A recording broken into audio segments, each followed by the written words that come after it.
फल की चिंता मत करो तुम। असफलताएं और सफलताएं ये हमारे मार्ग की पड़ाव हैं।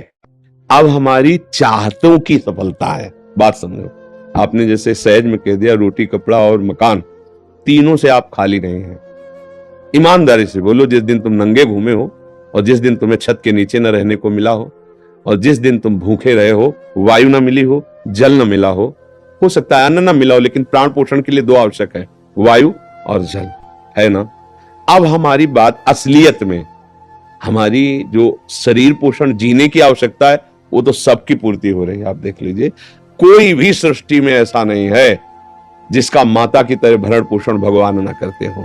हाँ, अलग अलग जिनको जैसा भगवान ने।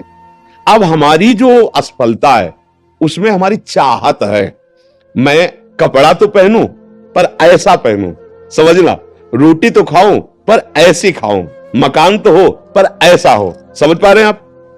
अब इसके लिए हमारा कर्म कार्य करेगा, आएगा। आप जो कार्य कर रहे हो उसमें सम्यक जो फल मिलना चाहिए नहीं मिला, आपको असंतुष्टता होगी क्योंकि आपने ऐसे पूर्व में कर्म किए हैं। अब वो आपको बाधा पहुंचा रहे हैं, लेकिन आप भजन कर रहे हो ना, तो आपको निरुत्साहित होने नहीं देंगे। चलो, एक कर्म निष्फल हुआ, दूसरा हम 100 बार उसका अनुष्ठान करेंगे, कितनी बार निष्फल होगा? एक दिन तो सफल होगा ही नहीं, निकल जाओगे, निकल जाओगे। सफलता तुम्हारे चरण चूमेगी। प्रारब्ध कोई देवता नहीं है, हमारा किया हुआ पूर्व कर्म है। हम नया कर्म इतना बलवान करें कि उसको रौंद दे। बात समझो। और उसके लिए अब छोटी मोटी बात नहीं काम करेगी, छोटा मोटा कर्म काम नहीं करेगा। डट के हमें धर्म और डट के भजन विध्वंस करके, अगर विध्वंस ना होते तो फिर मोक्ष कैसे होता? मोक्ष को मतलब जानते हो, सब कर्म नष्ट हो गए अनंत जन्मों के, और इस जन्म के भी बिल्कुल मोक्ष, मतलब बिल्कुल मुक्त, अब कोई बंधन नहीं हो, भगवान का स्वरूप हो गया। तो हुआ तो इसी जन्म में, जो हमने साधना की, जो भजन किया, जो चिंतन किया, जो सत्संग किया, मारा इसने पूरी आग लगा दी। कर्मों को, संचित कर्म विध्वंस हो गए, जमा गोदाम क्रीमाण जो कर रहे हैं, ये चिपकाव फसाव वाले नहीं हुए, क्योंकि सब समर्पित कर दिए भगवान को। प्रारब्ध आया, भजन के बल से उसको भोग रहे हैं, वो मैं परास्त नहीं कर सकता, निकल गए आगे। सुदामा जी की दशा क्या थी? नहीं थी, ये भी व्यवस्था नहीं थी।